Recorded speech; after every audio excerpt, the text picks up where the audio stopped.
በስመ አብ ወወልድ ወመንፈስ ቅዱስ አሐዱ አምላክ። በስመ አብ ወወልድ ወመንፈስ ቅዱስ አሐዱ አምላክ። በስመ አብ ወወልድ ወመንፈስ ቅዱስ አሐዱ አምላክ። በክርስቶስ ክርስቲያን ተባልኩም ደቂ እግዚአብሔር ናማ አምላክ ወላዲተ አምላክ ና ቃል ኪዳን ወሉዳት ቤተሰብ ገዛ አብርሃም ቁጥር 2 ከመይ ጸኒሐቱም አሚን ሎ ለባህሪ እግዚአብሔር አምላክና ተመስገነ ይሁን። ኣብ ዳግማይ ትንሣኤ ኮይና ያው ና ቤተክርስቲያን ና ጸዋዓ ስያሜታት ሰሙን ሙሉ ይሕዙ እዮምና ካብኡ አንጻር እዩ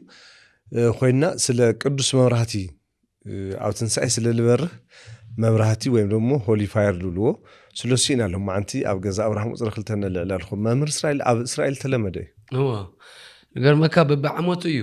እቲ ጉዳይ በበዓመቱ ዝኾነ ተሎት ኖርማል ይመስለካ ተኣምር ይመስለካን ግን ክሳብ ሕዚ ዓለም ብጣዕሚ አንደይ ነገር እዩ ጥያቄ ልዒሉ ኣብ ኢየሩሳሌም በበዓመቱ ዋዜማ ትንሣኤ ንክኸውን ንጽባሒቱ ትንሣኤ ንኽብል ለይትስ ብርሃን ይልበር ትብርሃን መብሮ ታይሞ ዝገርም ክብሉ ይኽእሉ እዮም ተሓዊ ብክርቢት ይኾነ ልውላዕ ብሓዊ ብነዳጅ ብዘይቲ ብላምባ ይኮነን ባዕሉ ይልበር ሕዚ ኣብ ዓለም ዓብዪ ንትርኺ በተለይ እግዚአብሔር የለን ዝብሉ ሳይንቲስት ጨኒቕዎም እዩ እግዚአብሔር የለን ፈጣሪ የለን ናበልናስ ካብ ኢል መፅሎ ዝሓዊ ኢሎም ሕዚ ከመይ ተሓውል ፍጠር መን ኢሎም ጾት ገለልል ብዝርዝርቱ ታሪኩ ከመይ ጀሚሩልን ንመውፀ ኢና ብስሩ ኣብ ኢየሩሳሌም ሓዊ መብርሁ ሕዚ ቅዱስ ሓዊ ሆሊ ፋየር ዝበሃል ቅዱስ ሓዊ ክሳብ ሕዚ መብርሁ ኣብ እስራኤል 2-3 ትርጉም ኣሎ ክርስቲያን ብተኣምር ይኣምን ክርስቲያን ብስሩ ጎይታ ኣሚኑ እግዚአብሔር ኣሚኑ ለኣመነ ከመል ለኣመነ ካይትኹን ቶማስ እውን ተነጊሩ ወይ ሪኦም ዝኣምኑ ሪኦም እዮም ከራይ ዝኣምኑ ግን ብፃዕኒ እዮም ተባሂሉ ስለዚ ክርስቲያን ብመሰረቱ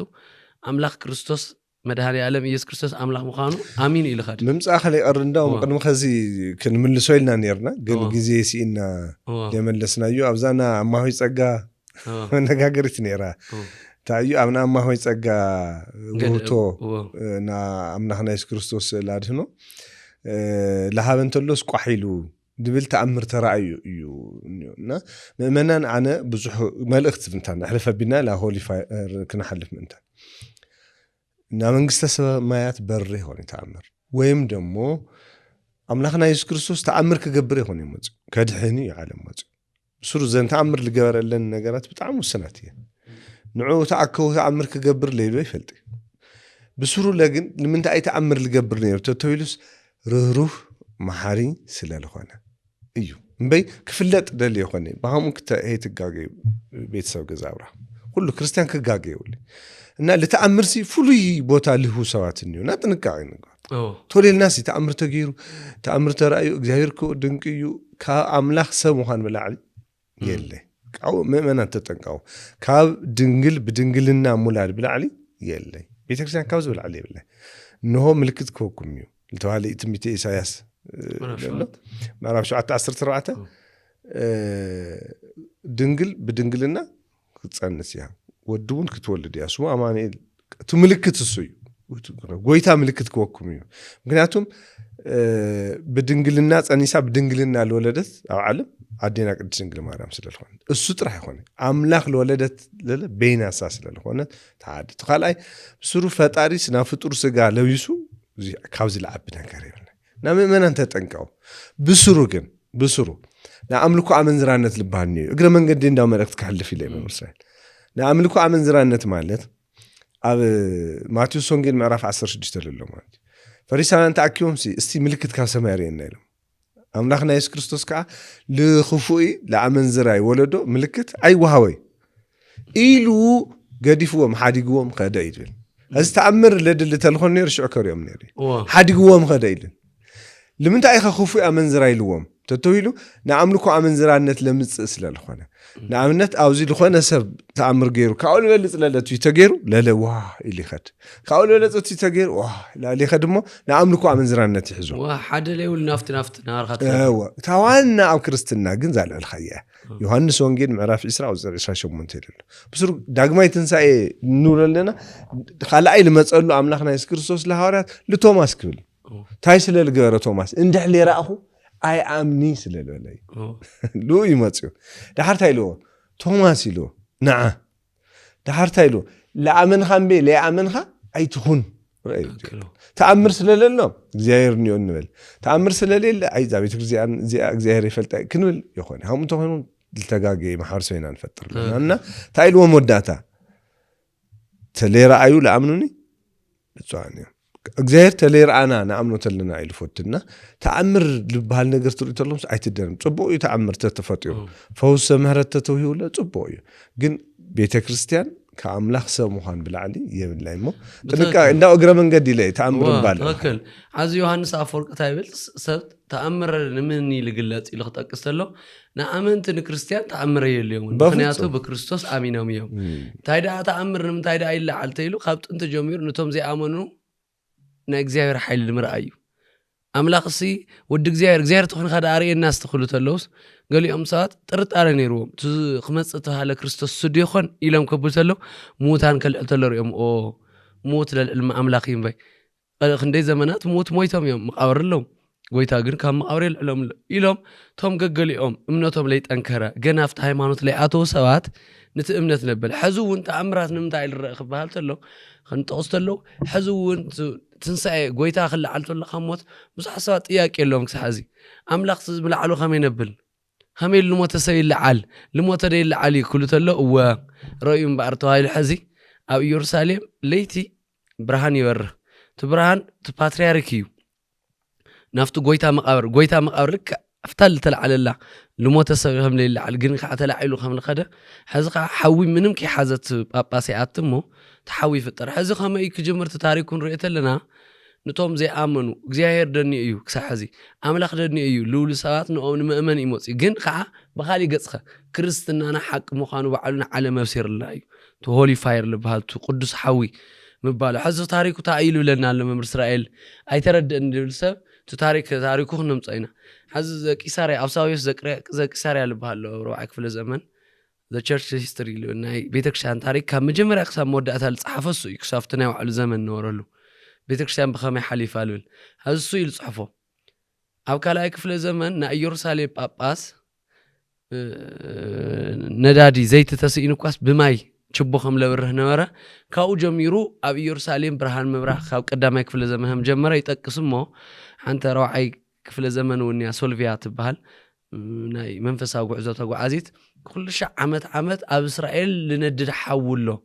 ናይ ትንሳኤ ብርሃኑ ልክ ጎይታ ክልዓልተሎ ብርሃን ከም ለብርሃ ሕዚ ውንስ ብድሕሪኡስ ብርሃን ይበርህሎ ኢላ ጽሒፋ ነይራ ኣብ ሻምናይ ክፍለ ዘመን በተለ ጀሚሩ ብቋምነት ቀጺሉ ልገርመካ እዚ ንኽኸውን ግን ብጣዕሚ መከራ ነይሩ ናይ ኦቶማን ቱርክ ማለት ሕዚ ለሎ ቱርኪ ዝተልዓለና እስልምና እንትነበረ ጸረ ክርስትና ነይሩ ብዓወይ ኣብ አይሁድ ኣብ እስራኤል ነውሩ አይሁድ ሓደ ተቃውሞ ነይሩዎም ቅድም ኢሉ ታይ ተቃውሞም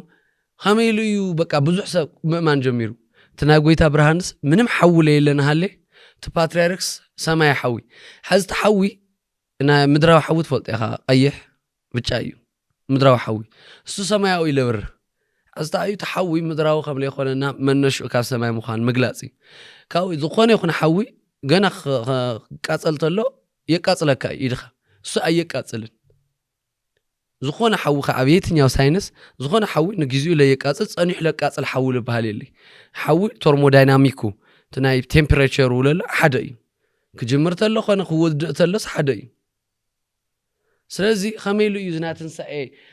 ኣብ ኢየሩሳሌም ኣብ ግሪክ ቤተክርስቲያን ኣብ ጎይታ ዝተቀበረላ ጎሎጎታ ትበሃል ኣብዛ መካነ መቃብሩ እዩ ፓትርያርክ ናፍቲ ጎይታ ዝተቀበረሉ ቦታ ያትሞ እዩ ተሓዊሕ ዝወልወጽ ሰማያዊ እዩ حز دنيقوم لله حدث بعلو تلقاصل حوا حدا يقاصلك المجمريا صنيحيو حول خون نمنتا ايو اي مدراو حوي كيولو مجمريا يقاصلك اي زمتاتي كيولو حدا حدا يقاصلك كوقع سماوي كمناي مدراوي بچا غلي خونن حو قاصلتل قيحيو مدراو حو اي اسو سماوي از سماي حوس كم سماي كم لمصل مغلاصي ግን ባዓው ታይ ለጋጥም ነይሩ ቶም ኦቶማን ቱርኪ ቶም ገለ ህዝብና አመነ ክርስትና ዘለሰብ እምነቱ መጠንከረ ኮይንዎ ብርሃን ከወርተሎ በክርስትና ደስ ይወልኩም አምላክ ዘይካል ሞት ተሸኒፍኩም ተልዓለ ዘሐውዝውን ችቦዝስ ሓው ከይተቃጸለ ክርቢት ከያለ ነዳድ ከያለ ይልበርህሎ ኢሎም ብዙሓት ክርስቲያን እምነቶም ጠንካራ ኮይኑ ባዓው ግን ታይ ችግር ተቢሉ ብዙሓት አይሁድ ብዙሓት እስላማት ለለው ና ክርስትና መምጻ መሰበሉ ተናዲዶ ማለት ባህርያው እዩ ከምኡ ክናደዱ ታዩ በቃ ብዙሕ ሰብ ናፍቲ ክርስትና ናኣተ ከመይሉ ይተሓውል ፍጠር ኣሎ ኢሎም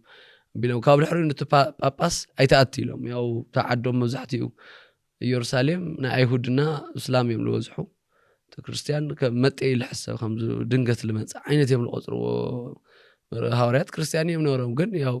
መብዛሕትኦም እሶም ስለለዓብልልዎና ሕዚ ነቲ ጳጳስ ታይም ንገብሮ እቲ ፓትርያርክ ታይገብር መሲካ ዓመት ሙሉ ይዓጽይዎ ቀዲሙስ ክርቢት ሓውኣቱ ከይኾን ናፍቲ ናይ ጎይታ መቃብርስ ናፍቲ ውሽጢ ዋሻ ናይ ጎይታ መቃብር ኣትዩ ሓውኣቱ ከይኾን ዓመት ሙሉ እዮም ልዕሽግዎ ምክንያቱ ህዝቢ ንሕና ናይ ክርስቲያን ኣምላኽ ትኽክል ኢልና ኣይንሓስብን ትኽክል ክነረጋግጽ ምንታን ኢሎም ይዓሽግዎ ኣፍታ ጳጳስ ኣትየ ትንሳኤ እዩ ሎሚ ድሮ ትንሳኤ እዩ ጎይታ ለይቲ ክነሓድር ኔና ኢሎም ሰበል ይኽፈት እሞ ነቲ ጳጳስ መድዮም ንገብርዎ ነቲ ፓትርያርክ ገርመካታ ዓብይ ፓትርያርክ ጳጳስ ክዳን ካውፅ ይብልዎ ተላልዮ ዓለዋይ ልብሰ ተክኑ የውፅእ ካናቴሩ ጥራይት ናይ ውሽጢ ልብሱ ጻዕዳ ካናቴሩ ጥራይ ገብሮ ብሙሉ ንምንታይ ክርቢት ሒዙ ከም ለኣትየ ለውርሆሎሲ ኾነ ኢሉ ይባዕሉ እምበር ከመይሉ ኣምላኽ ሓዊ ካብ ሰማይ ልሰደሎም ልብል ግን እሞኑት እሞኑ ብሽዒቱ ጀመር ክሳብ ሎም ዓንቲ ክሳብ ሎም ዘመነ ትንሳኤ ሓዊ በርሂ እዩ ዝተቋረፀ ሓዊ ጠጠው ለበለ ብክልተ ምክንያት እዩ ናይ መጀመርያ ክርስቶስ ዝበሃሉ ናይ መስቀል ጦረኛታት መጽዮም ማንም ኣብዚ ሓዊ ይቃጽ ማንም ሰብ ትንሳኤ ይበርህን ኢሎም ከልኪሎም እግዚአብሔር ሽዒቶም ሚሽነር እዮም ናይ ተኻሊ ቤተ እምነት እዮም ካብ ሓዊ ክንሕና ነቃጽሎ መሰለ ተዓመት ሰሓዊ ከይተቃጸለ ተሓሊፋ ብናይ 11 ክፍለ ዘመን ማለት እዩ ዛኻሊት ከዓ ክርክር ተላዒሉ ዝነበረሉ ታዩ ከልኪሎም እቶም ናይ ኣይሁድ እናንትና እስልምና ኦቶማን ትርኪ ዓጽሞም ኣይታኣቱ ህዝቢ ናዋኹም ክርስትና ይልወጥሎ ይምሰልዎም ሽዒቱ ክርክር ተገቢሉ ኣብ ውሽጢ እቲ ጳጳስ ናብ ውሽጢ እቲ መቃብር ክኸደ ኣይከኣለይ እቲ ህዝቢ በኺዩ ኣብ ደገ እቲ ጳጳስ ናብ ደገ ኮይኑ በኺዩ ተዓጽይዎ ናብቲ መቃብር መእተው ናብ ጎይታ ዝተላዓለሉ ኣይንእተይካል ኢሎም እቶም ኣይሁድን ጎይታ ዝሰቐሉ ብድሕሪ ደገ ኮይኖም ናብ በኺዩ ናሃለው ተሓዊ ናብቲ ጳጳስ ፓትርያርክ ችቦ ተቃጺሉ ይብል ክሳሕ ዘሎ ጥቁሩ ድንጋይ ይብልዎ ጸሊም እምኒ ይብልዎ ተሓዊ ነዲዶስ እምኒ እውን ኣቃጺልዎ ናቱ መሰረታዊ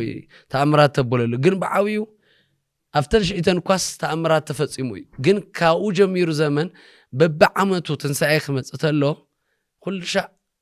ሓዊ ነድድ ገርመካ ተሓዊ ክነድድ ተሎ ናብ ኢየሩሳሌም ጀሚሩ ናብ ግሪክ ናብ ኣርመን ናብ ግብጺ ናብ ኢትዮጵያ ኢለ ልመጽ ተሓዊ ከይጠፍእ ተገይሩ ይዕጸሞ ከይቃጸል ከይጠፍእ ተሓዊ ተገይሩ ሕድሕድ ኣብያተ ክርስቲያናት በብቤተ ክርስቲያንን ይለቃጽሎ ሕዚ ተኣምራት እዚ ከመይ ተኸሲቱ ክበሃል ተሎ ሕዚ ዋና እዚ ትምህርቲ ለልዕልና ይነጥታ እዩ እግዚአብሔር ነገረ ትንሳኤኡ ዓለም ደቂሳና ሃለ 6 ሰዓት ፍርቂ ለይቲ ከተላዒሉ ትንሳኤኡ ኣማናዊ ምዃኑ ሓቀኛ ትንሳኤ ምዃኑ ከም ለርአየ ዝሓዊ በብዓመቱ ካብ ሰማይ ልመጽሓዊ ክሳብ ሕዚ ኢየሩሳሌም ክርኢ ልደሊ ሰብ እቲ ፓትርያርክ ይኣቲ እቲ ፓትርያርክ ክዳንቱ ቶም ኣይሁድ ክፋት ስለ ዘሎ ሕዚ እውን እንታይ ከም ልገብሮ ሰሚዕካ ኢኻ ኣብዚ ሰሙን እዚ ልገብርዎ ነገር ሰሚዕካ ኢኻ ኣብ ሊባኖስ ውግእ ኣሎ እቶም ናይ ኣይሁድ ንእሽተይ ኣኽረርቲ እዮም ብክርስትና ይኣምኑን ሕዚ እቲ ክርስትና ብኩሉ ይልውቃዕ በቶም ሓደ ለለዉ ክርስትና ልጸልኡ ለብሉ ኣለዉ ብኣይሁድ ከዓ ብዓብኡ ንጎይታ ስለ ዝሰቐልዎ ክርስትናና መስቀል ክርስቶስ ጽልኢት ኣለዎም ሓደ በተለይ ፕሮቴስታንት ኣሕዋትና ኣብ ዝተፈላለዩ ቤተ እምነት ለለዉ ብጣዕሚ ክጥንቀቐሉ ደሊ ብዙሕ ኤቲስት እግዚአብሔር የለይ ልብሉ ትውልዲ ይበዝሕና ኣሎ ኣብ ኣሜሪካ ኣብ ገለ ንምንታይ ድዩ እቶም ሓደ ፕሮቴስታንት ዘሎ ኣሕዋትና እስራኤል ናይ ተስፋ ዓዲ እያ ኣብ ሓደ ሃገራት ጨፍጫፍ ይገብሩ ተተኳሲ ይመጽእ እቲ ናይ እስራኤል መንግስቲ የስተኻኽል ሰብ ዓይነ የብለይ ስነ የብለይ ኢሉ ሓደ ቤት ትምህርቲ ዝኾነ ቦምብ ይሰድድ ሕዚ ነቶም መሸበርቲ ምቕታል ካሊእ ጉዳይ ንህፃናት ግን ይጭፍጨፍሎ ገለ ክበሃል ተሎ እስራኤል ኣይትጋገ እስራኤል ዓዲ ኣብ መጽሓፍ ቅዱስ እስራኤል ቅድስቲ እያ ተባሂሉ ኢሎም ኖ እግዚአብሔር ቅዱስ ዝበሃል ህዝቢ ካብ ብሕዚ ክርስትና ዝቕበል እምበር ቅዱስ ዝበሃል ህዝቢ ብቋምነት የብሉን እግዚአብሔር ንጎይታ ሰቒሎም እዮም ንዘለዓለም እስራኤል ከም ተፈትሐት ኮይና ክትነብር እያ ኢልዎም እዩ እዚ ግን ኣብ እስራኤል ዋላ ጌጋ ትጋግ ዋላ ሰብ ትጨፍጨፍ ችግር የብሉ ኢሎም ዝድግፉ ጨለምተኛ ዝኾኑ ጅዊሽ ዝኾኑ ክርስቲያኒት ኣለው ኣይሁድ ልገበሩ ይገበሩሲ ትኽክሎም እዮም ልብሉ ጅዊሽ ክርስቲያን ልባን እዩ ኣንሕና አንቲሴሚዝም ይኾና ፀረ ክርስቲያን ፀረ ኣይሁድ ይኾና معاد قدسان أو أيهود أو بيت كريستيان أو إسرائيل مزحتهم 9% أو إسرائيل يوم قدسان وصيهم مزحتهم قدسان إسرائيل نوريهم نحن إسرائيل عوي كوريت لنا يرسالم خلينا نسالم تعدي خندينا ويا ترجس وأيام يرس كريستوس بعلو جيتنا تتولد الله إنه تسأل تنسأل لا جن عورات تدقفتي كنا زي بأرثوذكساوي منصر بركعنا نريو ناتايجن كم سأل خدله أو كرواق زي أو ليوانوس حزو انتنا هالي نوقعات يوم إسرائيلوين كريستوس تسقيلنا هالي ويتا تسقيلنا هالي كريستوس سلادنو حد أيهوداوي أو سيو سيرو تايم الأختو ناس كريستوس نسألو إينا أيو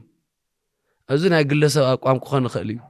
جن بسرو أيهود نكريستنا عبيد سأليتنا نمسكال طلعتو خينو كمالالو سيام تهايلو كوي نمسكال طلعتو خينو كمالالو سيام مودعتا زمن تهايل تتقسلو سلازي نمسكال طلعتو خونو إسرائيلاويان بأيام أو أم بقدسان توليدو ميلو سويل عور دقافاي مخان نا تايو بمسرتاونت ناي أو ليبانوس التخصصت نجارات اللو أو خيدم مسكلات نقويتها مسكل تسقيلو نور مقطقات مسوار قال له نا حزتو صقم كقدم جمر حزت رايل جمر يخونت ناي كريستنا ياو نا املا نا ايكو علم كتصلئني ايا إلو تقصنا أخون تقتلكم يا لولا كسحزنا مسكل صلاتو خوينم لنقاسقاسو علو افتي بيت ايهود كنا افتخالي بيت امنت خونا كسحزي زي تايو نكريستوس اللي تقبل علمنا انا اللي قبلنا اي قنت وانا تايو تو للو كريستيان بحد قص امنتهم كتنكروس اب يرساليم كساب حزي قدوس حوي كاب سماي እግዚአብሔር ሳሕዚ ተአምራቱ ልገብረሉ ነጥብሎ همت عنتو ተقስخايو سእلي ريوم سእلي خمز تكون تلا جرافيكس خمز خبره خمز يصلمتلو قال له سئلو ربح لي ربح تأمرات نات قاصر خوعلو لي يكون كريستيانسي تربح تأمرات كوا خخورو تخوينم بناي غويتانا تأمرات كوا دس كلهم تخوينوسي قدوس حوته هايلو تتقيسلو اما صحفت تتقيسلو ناي تأمرات حوي كسحز يرسالين ببعموتو خندي كريستيان افتناي جريك اورثودوكسي وللو باتقالاي كلنا ابيات كريستيانات ينصوع نا سوريا ابيات كريستيانات نا مسغناي حضرا زي مالو نا جريك ابيات كريستيان قاعه تبوتا حيزاتو سللا تباترياركاوي لمرص حزب حصيرو جن تايتو عوي نطبناتا اي እግዚአብሔር ነገረትን ሳይው ዓለም ሞይቶ ከምተል ዓለም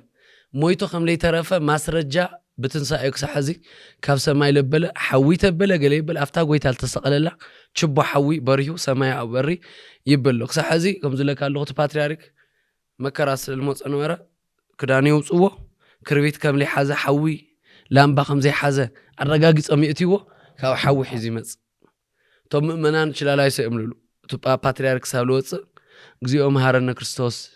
قويتاي حتياتنا ريخا تأمرات خا تنقرة تنساء خايت خلق لنا يولو تباترياركون أوشت أخواني تصلي نا هوريات صلاتي تصلي بدار حوي حزي وص كريستوس تلعيلو يلي يوره له كله تاشوبنا برهت مولو إسرائيل كريستيان لله يوره بتلي بيشت بيت كريستيان لله بمولهم تشوبو برهان غيرهم قويتا خام تلع علي مسكر نتوم كالي علمون مثالي أخواني أزي ياو ناراشا فلاسفاتات فيزيست زخون مهراتون قريم وامي تايو تحوسي كم من بدقيلو زلفتر لس خميلو إيو እግዚአብሔር የሌሉ ሰዓት አሚነው ለገርመካ ሓደ ዊሊያም ልባልኒ ብዙ እንደው መወዳታን ተቀሰው ና አሜሪካዊ ኮልድ ኬዝ ዲቴክቲቭ ልባል ሬሳ ማን ከም ልቀተሎም ለይፍለጡ ሬሳታት እሱ ይለጻሪ ና ሬሳ ምርመራይ ልኾነ ወንጀል ሓቅዲ ሓሶት ዝኾነ ሰብ ተቀቲሉ ሰብ ቀቲሉ ወዲ ሞይቱስ ብናማንዩ سؤال بحشتي تقتيلو قال لي لصاري فلطي سمو دي وارنر ولا سيل بال بتعم تفلط يناتو انتني يخ قرب للي بتعمي صبو نطب سلالو صبو نطب زغلصو الله امنطو تاتو لغلصو امنطاتلو دي ولاس وارنر زبال دي وارنر ولاس زبال حزتا ايل تقصو ايتيستي እግዚአብሔር يليل حزت ناي ነገረትን ሳይውስ ከመይ ከም ልበርሃ መቸም ዛ 50 መዓልቲ ነገረትን ሳይ ልስበኽ ነገረትን ሳይስል ልስበኺና ለማ አንቱ ነምህር ለና حزت ايل ديوارنر ولاس بحال بتام تفلط يسرچ يغورو رخو خليوم ناتو ايفيدنس ون كم عوي انت لي لقصر بيتكريستيان استمرو كم عوي نطبي لقصر توم بتل تيولوجيان لخونو كم حدا حزت ايسو ديوارنر لبحال بتامي ናይ ሬሳ መርማሪ ፎረንሲክ ኤቪደንስ ልወስድ እዩ ሕዚ ታይ ልዓሉ እግዚአብሔር የለ ይባሃል እዩ መጀመርያ ክልዓል ተለስ ኢየሱስ ክርስቶስ ናማን ከም ለይተልዓለስ ማስረጃ ከምጽየ ኢሉ ይኮ ይተላዒሉ ኢና ኢየሱስ ክርስቶስ አምላኽ ስለለየለ ኢሉ ለአምን ኢየሱስ ክርስቶስ አይተልዓለይ ምዃኑስ ማስረጃ ከምጽየ ኢሉ እዩ አቕርዩ መጀመርያ ኤቪደንስ ለምጾ ግን እግዚአብሔር ሓያል እዩ ብቕንዕና ስለልመርመረ እግዚአብሔር ክርስቶስ ብናማን ከም ተልዓለስ ማስረጃ ረኺቡ ኢሉ ልሓረ ብክርስቶስ ከአምን ልገበረኒ እግዚአብሔር አማን ስለነበርኩ ይኾነን ዳሓረ ግን ብልገበርክዎ ምርመራታት ክርስቶስ ናይ ሓሸት እዮም ክርስቲያን ተላዒሉ ልብሉ ኢለ ክምርምር ልሓሰብክዎስ ግን ክርስቲያናት ብሳይንቲፊክ ይለብልሱ ብሳይንቲፊክ ይለምርምር ከምዚ ብእምነት ገለ ኣይቅበለካይ እግዚአብሔር አማን ይኾነ ኤቲስት እዩ ግን ዳሓረ ብሳይንቲፊክ ማስረጃ ቀሪቡ ክሳብ ሕዚ ካልኦት ዓለማትና ክርስቲያን በዓሉ ልጥቀሙሉ ኮይኑ እቲ ማስረጃ ሓዝታ እዩ ልጠቅስ 4 ማስረጃ ነው ኢሉ ይልሓስብ በኤቪደንስ በማስረጃ ለብሎ ቀዳማይ ታዩ ክርስቶስ ከመውተ ሎ ዮሐንስ ወንጌላዊ ተቀሰነዮ ደምና ማይ አፍሰሰ ይብል ዮሐንስ ወንጌላዊ ተቀሰተሎ ቶም ወታደራት ጎኑና ጎይታ ተሰቂልና ሃለ ጎኑ ከወግወተሎ ማይና ደም አውጽዩ ካብ ጎኑ ሕዚ ዮሐንስ ቅድሚ 2000 ዓመት ይጽሕፍ ወዚ ክርስቶስ ምስ ሞተ ወጊኦሞ አው ስለ መስቀል ስለ ነውር ይጽሕፍ ምስ ወግወተም ወታደራት ጎኑ ደምን ማይ ነው ይብል ሕዚ ደምን ማይን ሙጹእ ገሊጹ ልገርመካ ሽዒቱ ሳይንስ ሰብ ተሞይቱ ደምን ማይን ልወጸሉ ምክንያት ብምንታይ ምክንያት ዝርዝር ብሕክምና አይፍለጥ ዮሐንስ ይብልቱ ዲ ዋርነር ከም ሓደ ነጥቢ ዓቢ ማስረጃ ከም ታሪክ ይዘግዩ ታሪክ ይጽሕፉ ጎይታስ ታይ ወጽሕዎ ወልን ጎይታስ ከመውተሎ ደምና ማይ ሙጹእ ትክክለኛ ምዃኑ በቲ ሳይንስ ሽዒቱ ይተፈለጠን ግን ሓደ ማስረጃ ረኺበ ዮሐንስ ብልጽሓፍ ሓደ ማስረጃ ረኺበ ብትክክል ክርስቶስ ብሱር ተሰቂሉ ዲ ተሰቀለን ንልብል ማስረጃ ዮሐንስ በኢንዳይሬክት ገሊጽለይ ኢየሱስ ክርስቶስ ናማን ተሰቂሉ ይኾነ ሞይቱ ብሱር ሓሶት እዩ ታሪክ ከይንብል ክርስቶስ ናማን ከም ተሰቀለ ሓደ ማስረጃ ለሃበን ይብል ጎይታ ክስቀልተሎ ደምን ማይን ምፍሳሱ ይብልቱ ዲ ዋርነር እዚ ሳይንቲፊክ ተፈለጠ ሕዚ ድሕሪ 2000 ዓመት ስለኾነ ሳይንስ ንምንታይ ይወጽይዎ ክርስቶስ ዝብል ማስረጃ አምጽዩ ግን ቅድሚ 2000 ዓመት ስለለ ይፍለጥ ነበረ ዮሐንስ በኢንዳይሬክት ናይ ጎይታ ትክክለኛ ተሰቂሉ ከም ተልዓለ ለርእና ማስረጃ ሂብና ይብል ሃመይ ክባልተሎ ለኾነ ሰብ ኣብ መስቀል ተሰቂሉ ክልተ ኢዱ ክልተ እግሩና እግሩ ብችንካር እግሩ ኢዱ ተሰቂሉ ይብል ብምንታይ ኢሉ መሲካ ምትንፋስ ሓጺሩ ኢሉ ሞውት ትምትንፋስ ከዓ ደም ናይ ልቢ ሕጽረት ኢሎም ጸሉ ልቢ ይትወቅዕ ምክንያቱ ልቡ ደም ከይተተነፍስ ልቡ ሳምቡ ከየተንፍስ ክልተ ኢዱ ተዘርጊሑ ስለልተሰቀለ እግሩን ተወጢሩ ብችንካር ተበለ ምትንፋስ ኢለ አቤካ ምትንፋስ ከአቤካ ተሎ ልብኻ ድኻም ይገጥማ ድኻም ገጥመካ ተሎ ትደም አቤካ ኣብ ልብኻ ናብ ሳምባኻ ይፈሳስ ልእከ ሰብ ለኾነ ሰብ ምትንፋስ አቢ ወልሞተ ሰብ ተሃልዩ ጎኑ ተወጊኻዮ ደምና ማይ ይለፍስ حد أمامني سوسيني يس أمينوا مقنعت حزي سب ما تنفسسينه ندحر مويتوس دمنا ما أخطوقي خايلبل يوحنس حسوت تقنيرو حزي أب ساينس معت له لبهم متنفاس أوي ومي موتمه كريستوس مسكال تسقل أي متنفاس أوي وخمي يوم الجور خاني لهم ما تنفسينه ما يملك قتلها يدوخ تزرقي إني سونت سامب خي تنفس يدو توتير إني بقول خي لعل أجرو بتشنكاري توقي إني سز لاب سامبو لبو متنفاسي لا تشجر كاو تفساسي او سامبا خايب لبخاي لك توقي خايسه دم ماي دمني لفسس سامبا فلو دلو في سامبا تاتللو بتحكمنا عالمنا وعلى سملو حز زني نطبي تو ديوارنا لبهال ساينتيست እግዚአብሔር የሌለና ብዙ ምክንያት ሓደ እግዚአብሔር ተሰቂሉ ምዃኑ ክርስቶስ ከም ተሰቀለ አሚነ ይሉ ምክንያቱ ሕዚ ልቦም ልቦለም ሳትወጊ ኻይም ደምና ማይም ለፍስሱ ይብልሞ ሕዚ ዝታዩ ሳይንስ ከይተገለጸና ሃለ ዮሐንስ ብትክክል በዓይኑ ሪኡ ምንዋር ልገልጽ ጽሒፍልና እዚኣ ሕዚ ኣብ ሳይንስ ክረጋገጽ ኸዲ ማንም እግዚአብሔር ኣሎ ይብል ኣሎ ልብል ሶ ክርስቶስ ናማን ተሰቂሉ ምዃኑ ማስረጃ ሪእኒ ይሉ ቀጽለ ቢለ ከዓ እሞኸሞ ምልዓሉኻ እሺ ተሰቂሉ ንበል ምልዓሉኻ ክባልተሎ ኖ ኮንስፓይረሲ ልብለሎ ኮንስፓይረሲ ይሰርሑን ሃዋርያት ምጭራሪ ይሰርሑን ተንኮል ይሰርሑን ንምንታይ ይቕባልተሎ ጎይታ በትክክል ክመውተሎ ሪእሞ እዮም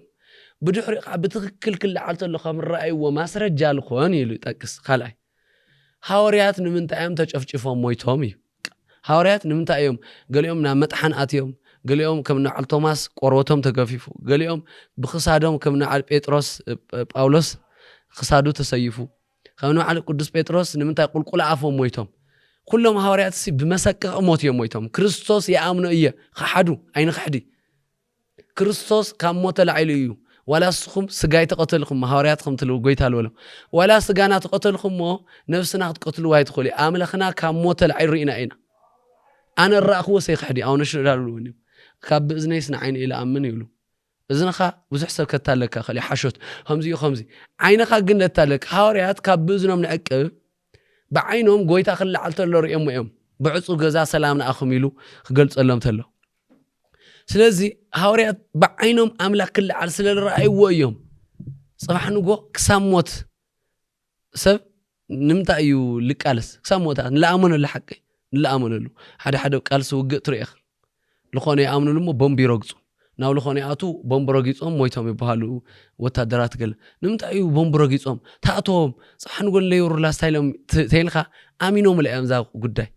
الصوم كاس بك زوجني استقاليسنا نعوتينا لهم يا آمين زيوم سقاوي وتادرات كوا نلا أمون له بومبل يجبطوا بومبروغيصهم لخرطوا خينهم حواريات خاب بتخكل عينهم أملاك كل علت له ريومه نتزرعيلو مويتهم له حبيمهم له تقاليسهم له تقبلهم له هاوريات حدهم كميلهم كم لموتو حزسو حدغنيا سبي تو وارنر لك الله دي وارنر زهري الليل ليو ناريسا تمرامري حدهم تموتان هاوريات اكلهم له ببوتو ببعدو ابيات كريستيانا نمنتا يوم بسقق مويتهم نمنتا يوم تسيفهم مويتهم كبلت له لراي وحق سلاللوبي كلهم بسيف الموتو كريستوس كل علت السرعي وأنا إحنا زحق زي عينه حدي موت فرحنا ويت موت يخون وي كريستوس أملاخ يخوني بولو قبالت له نو كل علت له كسر إناي سك الله تلر إناي خل موت له كل علت له إناي سز أملاخنا كموت تلاعي له إنايس نزع علم زي أخنول نزانش علم كنا بركنول عين حدي أملاخنا إلو مزحت يوم حواريات بمول تسيفهم مويتهم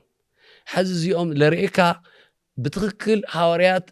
الرأي وحق سلالله يوم تقاليسهم واقع خفيلهم منبر ناي حاشو تلخون أي مموتيني رميل خاوقت صلابيلو ناطلعت مسكريبل سالساي قويتا مسموتا من يوم أمينهم ليفل قداك تسارت الله حواريات رايت اللي أمنو أي فتوتو خينهم يوم تانا أنشت قدسانست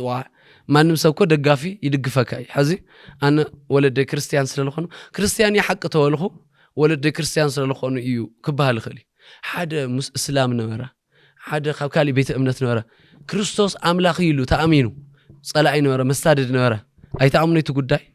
ناي صلاعي مسكرة بيت فردي أمني ولا أوزي ديتكتيف قال له بحال أو ونجل مرمرة حدا سبس فوتاوي خامس إيس صح زي بيت فردي تطيق كان يخسوك قتيل خاطر الخامر يعني إكزامبل نقول له سوق قتيل خاطر أنا مسئت مسكرة الخاو فتاوسي يدالي يتويلو سلالحسا يدالي أصحى قتيل خاطر تيلس أنا بيت فردوا تعيمو أي قتل تيلس توايو يلبها ما مرسل له السماء عركو إيه مسارحته إيو أين قبول إيلو دانيا عركو سلا الخانة فتاوي سلا الخانة إيوه يحاول الخانة خلي صلاة خامس إيو أي السو طلع إيو اللي تمسكر الخخ أي السو أي قتلي اللي تمسكر الخخ صلاة خاخوي نقول ريولو ود موت مصي حزنا أمنا ود تزموته أي السو ينور نفتم قتلت تيلكا تودي له يمسكر الخخ يالله ود موت صلاة خايل مسكر الخ حزت أيو حدا أيهود كريستوس كم تسأل مسكرهم أملاخي لهم يخون جن قتلنا يناوت خكل ميتي له هذا أسلمنا كريستوس أيتلا علي أيتسقلي بسرعة أيتسقلي أملول أيتسقلي إن المسرج جاكن أيهود بعلم تمناي نقولت على السقل وبعلوس نو قتلنا ينا سقلنا ينا لهم يا خم مسرج هم تسقله خم تلا علاقة هاي مسرج جانيو باولوس وصر حالنا بيت كريستيان مسادر نيري له وقصته له افت قبر هواريات له حد بوتا ما عرفتش عنته له ما عرفتش داخلت له تخكل كوكم تلون ايهود تايلو سمعلو ايهود مصيم قتلوا دليم اتحماتي نمتاي كريستيان خوين دخون قتل دليخ بيلو كريستيانس نمتاي خونا كوي نباولوس تماخيرهم نوكي قتلنا انجراي نبلعن عين ستن له باولوس مني تتوهايلو قصر حالنا كريستيان صلاعي لنورا كريستيان أبللو كريستيان لسادر نورا بك بيت كريستيان لسادر كريستيان أبللو يقتلل ፍርቆም ሲረዮም ፍርቆም ቀትለዮም ኢሉ በዓል ተናይዙ እንደ ቆትሉ ወደልዮም በትሪ ሓንዮምሉ ምስ ወፀን ቆትለይና ኢሎም ንሃበለው ሓንሻ ይፈቀደለ ኢሉ ነቱ ሞት ሃለቅ ነቱ ሓለፍ አለሎ ነቱ ሓላፊ ነቱ ወታደራት ካብታይ ደሊኻ ኢሉ ሓንቲ ሰዓት ዛረወለኒ ምስ በሎም ነቱ ኩሉ ኣይሁድ ኣኪቦም ስምዑ ኢልዎም ኣነ ካብ ነገደይ ኣይሁዳዊ እየ ይነግሮም ኢሉ ከማኹም ቢንያም ነገድ እየ ወና ቢንያም ነገር ካብ ኣይሁድ ለለ ኣብ እግሪ ገማልያል ኮይነ ተማርኩ እየ ብትኽክል ብፈረሳዊነት ቀናኢ ነይረ በቃ ኣነ ካብ ኣይሁድ እየ ይብሎም ካብ ኣይሁድ ማለት ትርጉሙ ኣብ ኢየሩሳሌም ሰነወረ ኣይሁድ ና ይሁዳ ነገድና ና ቢንያም ነገድ እዮም ኢየሩሳሌም ልሕዙ ተፈለጡ ሞር ኣነ ኣይሁድ እየ ክትብል ተኸናስ ቢንያም ነገር ኢየሩሳሌም ፍተዋና ከተማ እዮም ለብሉ ከምዚ ወዲ ከተማ እየተይሉስ ወዲ አዲስ አበባ ካብ ኢትዮጵያ ዝተላሓሸት ካፒታል ሲቲ ወዲ አዲስ አበባ ወዲ ከተማ ኮይ እስኻዲ ከተብለን ተይልካስ ፍተዋና ከተማ እየ ዓበየ ማለት እዩ ፍተዋና ዋና ከተማ ሓዝታ እዩ ጳውሎስ ነቶም ኣይሁድ ታይብሎም ኣሎ ሰምዑ ኢልዎም ኣነ ካብኹም ንዕቀበ ክራር ነይረ ንክርስቲያናት ዝጸልእ ንስጢፋኖስ ብእምኒ ቅጥቀጥ ልገበርኹ ክርስቲያን ብምዃኑ ብእምኒ ቆጽሎም እንታይ ጨርቆም ለሓዝኹ ክርስቲያን ኣብ ለሎ ይቀተል ለወልኹ ጸረ ክርስቲያን ነይረ ሕዚ ግን ኣይሁድ ነይረ በቃ መኽረር ኣይሁድ ነይረ ጸረ ክርስቲያን ሕዚ ግን ናብ ክርስትና ከመይ ለተቀየርኩ ይመስለኩም ሶይለ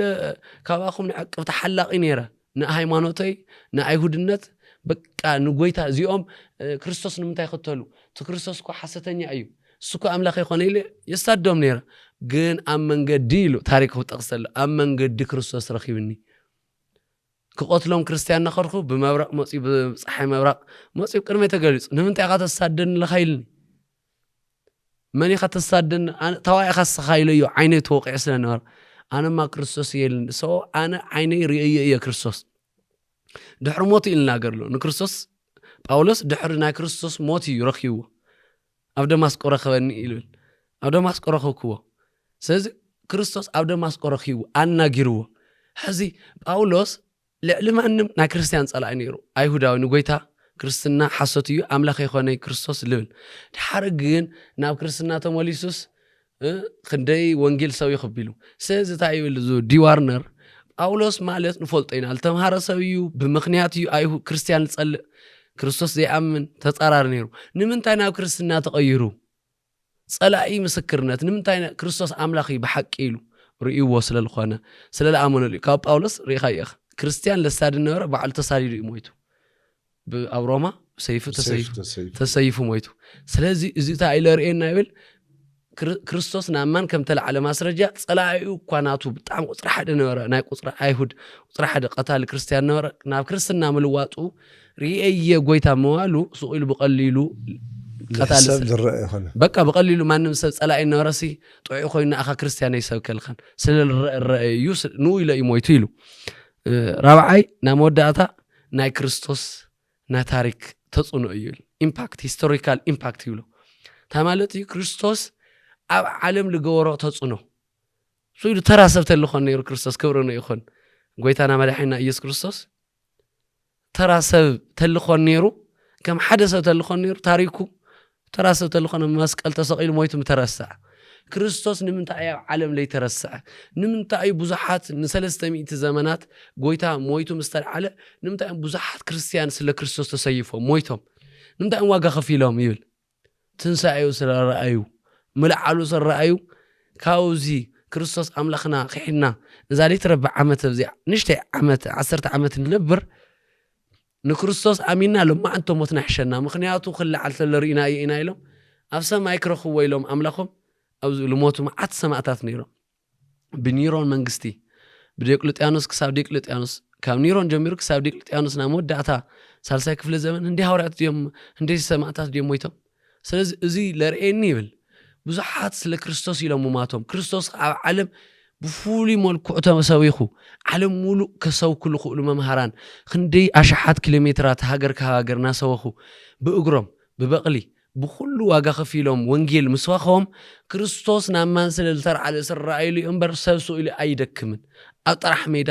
ክርስቶስ ስኢሉ ኣምላኽ እዩ ክርስቲያን ስለኾናስ ወላ ይረኣኽዎ ተላዒሉ እዩ ወላ ኣይረኣዮ ወላ ኢሉ ብሓሾት ስኢሉ ንሞት ሰብ የለን ክርስቶስ ከም ዘይተላዓለና ፈለጠስ ክሳዱ ልቁረፅ بحشة السبخ يلن كلهم سر الرأي وإيوم قال يومنا حواء تسقيلهم قال يومنا قاقون شرمت حنت آتيهم قال يوم واقع خفيلهم قال يوم علم منينهم منكسهم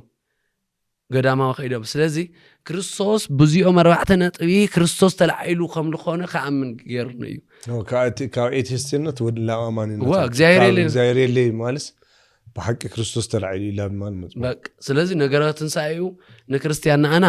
ዓብይ ብሳይነስ እውን ተረጋጊጹ ለበለ እዩ ንቶም ዘይ አምኑ ሐዋትና ኸዓ ከመይሎም እዮም ለአምኑ ልብሉ ኣብ ኤቲስት እግዚአብሔር ልብሉ ካሊ እምነት ደለው ክርስቶስ ሕዝውን አታ ጎዝ ክርስቶስ ተላዕል ልኻይሞ አብሪህ ልኻይሞ ተላዓል ልብለሎ ክርስቶስ ጳውሎስ አታ ደቀስኻተስ ተበራበር ክርስቶስ አብሪህ ልኻተላዕል ልኻይ ብርሃን ገይር ልኻይ ይብልሞ ትልደቀሰሰ ብርሃን ተወሪህ ልገርመካ ሰብ ፀሓይ ውጽተይላ ሰብ ተፈጥሮ ይልላል አሎ ኡምሮና ምሸት ኮንተሎ ናይ ድቃስ ሆርሞን የመንጪ ፀሓይ ተአትያ ሰብ ዋላ ክቢ ድቃስ ይኹን ይላዓሊ ኡምሮና ፀሓይ ብርሃን ክረክብተሎ ይነቅሕ ስለዚህ ክርስቶስ ናይ ክርስቶስ ብርሃን እውን ናብዚ ዓለም ዚ ብትንሳኤ ተገሊጹ ይሞ አቶም አመንተ ኦርቶዶክሳውያን ኾኖ ክርስቲያን በሐፈሻ ነገረቱን ሳይዩ ንኹሉ ንሰብኮ ትምክርቲ እዩ አቶም በጎይታ ላይ ተአምኑ ኸዓ ነገረቱን ሳይዩ ኣብ ዓለም ኩሉ ተፈለጠ ሽንኳን በፈተውቱ ጸላእቱ ተረጋገጸ ይሞ ትንሳኤው ነጠንክር በርትዕ ዝብል መልእክተይ ቅዱስ መብራህቲ ብልብሊና ለማንቲ መምህር እስራኤል ብዙሕ መብራር ሂቡ እዚ ኣብ እስራኤል ከባቢ ለሎ ይፈልጥዎ እዮም እንዳውም እዚ ወድዚ ኣብ በዓይኖም ንሪእዎ ነገር ሲ ዓለም ኩሉ እኳ ምስክር ክኾኑ ይግባይና ክርስትና በእውነት አምላኽና ኢየሱስ ክርስቶስ ተላዕሉ ኢሎም አሚኖም ካብ ልመጹ ምሁራን ልባሃሉ እዩ ተጠቂሱ አምላኽና እግዚአብሔር አምላኽና ኢየሱስ ክርስቶስ ኣብዚ በዓል 50 ብሰፊሑ ክስበኽ ልግብኦ እዩ እና ሚድያታት ኩሉ ብሰፊሑ ካብ ልስበኹ ሓደ ቅዱስ መብራህቲ እሞ ዱኢና ለና ተነጋጊርና ቤተሰብ ገዛ አብርሃም ስለነበረና ሰዓት እግዚአብሔር አምላኽና ተመስገነ ይሁን ወስብሐት ለእግዚአብሔር ቤተሰብ ገዛ አብርሃም ሓድሽ ስልጣና ሒዝና ለኩም መጺና ኒና ብፍላይ እንደገና ከዚ ትንሳኤ ላመጸ ስለልኾነ ካው እንደገና በዓል 50 ብሰፊሑ ስለለሎ ፕሮግራማት ለለኩም ናመርዓ ሓዳርና ምግባር ፕሮግራም ለለኩም ካው ብዘለ እንደገና ክረምቲ ክትምርዑ ልቀጻሊ መስከረሙን ሓዳር ክትገብሩ ትደልዩ አሃተ አህዋት ብግምት ላብ ሓዳር ካብ ምእታይ ዘመናዊ ብልኾነ መንገዲ ሓዳር ተረዲእኩም ወዲ ተባዕታይ እንታይ ማለት እዩ ጓልን ሰይት እንታይ ማለት ያ ቆልዓት ዓባባይ ሃመይ ክኾን ኣለዎ ልውሉ ተረዲእኩም ክትኣትው ምንታን ስልጠና ዘጋጅናልኩም ነና ሃም ቤተሰብ ገዛ አብርሃም